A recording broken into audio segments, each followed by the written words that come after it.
Hello friends, ഇന്ന് നമ്മൾ creamy ആയിട്ടുള്ള ഒരു പാസ്തയുടെ റെസിപ്പിയാണ് കേട്ടോ ട്രൈ ചെയ്യുന്നത്.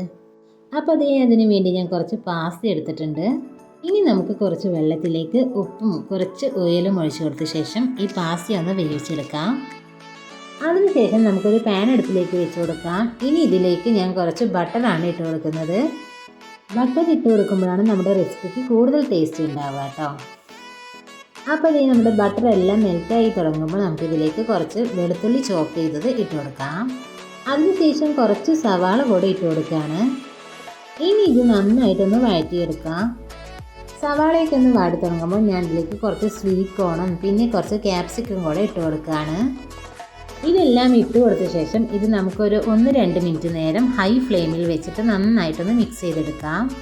ഇനി ഇതിലേക്ക് കുറച്ച് പാലിൽ കോൺഫ്ലവർ കട്ടയില്ലാതെ ഞാൻ കലക്കി വെച്ചതാണ്. അപ്പോൾ അതുകൂടെ ഇതിലേക്ക് ഒഴിച്ചു കൊടുക്കുകയാണ്. ഫ്രഷ് ക്രീം ഉണ്ടെങ്കിൽ അത് ചേർത്ത് കൊടുത്താലും മതിയാവും. ഇനി നമ്മൾ വേവിച്ച് മാറ്റി വെച്ചിരിക്കുന്ന പാസ്ത കൂടെ ഇതിലിട്ടിട്ട് നന്നായിട്ടൊന്ന് മിക്സ് ചെയ്തെടുക്കാം. ഇനി ഇതിലേക്ക് കുറച്ച് പെപ്പർ പൗഡറും ചില്ലി ഫ്ലേക്സ് കൂടെ ചേർത്ത് കൊടുക്കുകയാണ്. നമ്മൾ പാസ്ത ഉപ്പിട്ടിട്ടാണ് വേവിച്ചിട്ടുള്ളത്. അതുകൊണ്ട് ഉപ്പ് നോക്കിയ ശേഷം മാത്രം നമുക്ക് ഉപ്പ് വേണമെങ്കിൽ വീണ്ടും ചേർത്ത് കൊടുക്കാം. നമുക്ക് ചീസ് കൂടെ ചേർത്ത് കൊടുത്തു കഴിഞ്ഞാൽ നമ്മുടെ പാസ്ത ഇവിടെ റെഡി ആയിട്ടുണ്ട്.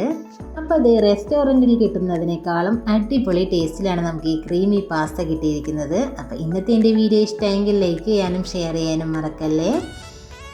അടുത്തത് നല്ലൊരു വീഡിയോ ആയിട്ട് വരാം. ബൈ.